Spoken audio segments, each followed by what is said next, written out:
ചേർത്തലയിൽ 47-കാരിയായ വീട്ടമ്മയുടെ മരണത്തിൽ ഭർത്താവിനെതിരെ പോലീസ് കേസെടുത്തു. ഭർത്താവ് സോണിക്കെതിരെ ചേർത്തല പോലീസ് മനഃപൂർവ്വമല്ലാത്ത നരഹത്യയ്ക്കും ഗാർഹിക പീഡനത്തിനുമാണ് കേസെടുത്തത്. മൃതദേഹം കല്ലറയിൽ നിന്ന് പുറത്തെടുത്ത് പോസ്റ്റ്മോർട്ടം ചെയ്ത ശേഷം ഇന്ന് അതേ കല്ലറയിൽ തന്നെ അടക്കം ചെയ്തു.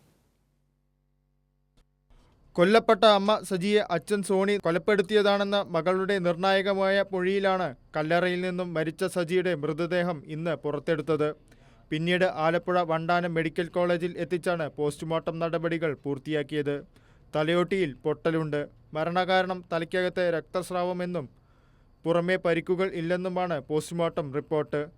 പരിക്കേറ്റ് കിടന്നിരുന്ന സജിയെ ആശുപത്രിയിൽ എത്തിച്ചത് ഭർത്താവാണെന്നും 1 മാസത്തോളം ഇയാൾ കൂട്ടിരിപ്പുകാരനായി ആശുപത്രിയിൽ നിന്നുവെന്നും പോലീസ് പറയുന്നു. അതിനാൽ കൊലക്കുറ്റം നിലനിൽക്കില്ല. ഗാർഹിക പീഡനത്തിനും മനഃപൂർവ്വമല്ലാത്ത നരഹത്യയ്ക്കുമാണ് ചേർത്തല പോലീസ് കേസെടുത്തത്. പോലീസ് നടപടിയിൽ മകളോ ബന്ധുക്കളോ പ്രതികരിച്ചിട്ടില്ല. വീടിന്റെ 2ാം നിലയിൽ നിന്ന് അച്ഛൻ മർദ്ദിച്ച് താഴേക്ക് അമ്മയെ വലിച്ചെറിഞ്ഞതിൽ കേസ് ചുമത്താത്തതിൽ കോടതിയെ സമീപിക്കുന്ന കാര്യത്തിൽ അഭിഭാഷകനുമായി ആലോചിച്ച് തീരുമാനമെടുക്കുമെന്നാണ് മകൾ അറിയിക്കുന്നത്. കൊലപ്പെടുത്താൻ ശ്രമിച്ചുവെന്നും 1.5 മണിക്കൂറോളം പരിക്കേറ്റ അമ്മയെ ആശുപത്രിയിലെത്തിച്ചില്ലെന്നുമായിരുന്നു മകളുടെ മൊഴി. 1 മാസത്തോളം തലയ്ക്ക് ഗുരുതരമായി പരിക്കേറ്റു അബോധാവസ്ഥയിലായിരുന്ന സജി കഴിഞ്ഞ ശനിയാഴ്ചയാണ് മരിച്ചത്. കൈരളി ന്യൂസ്, ആലപ്പുഴ.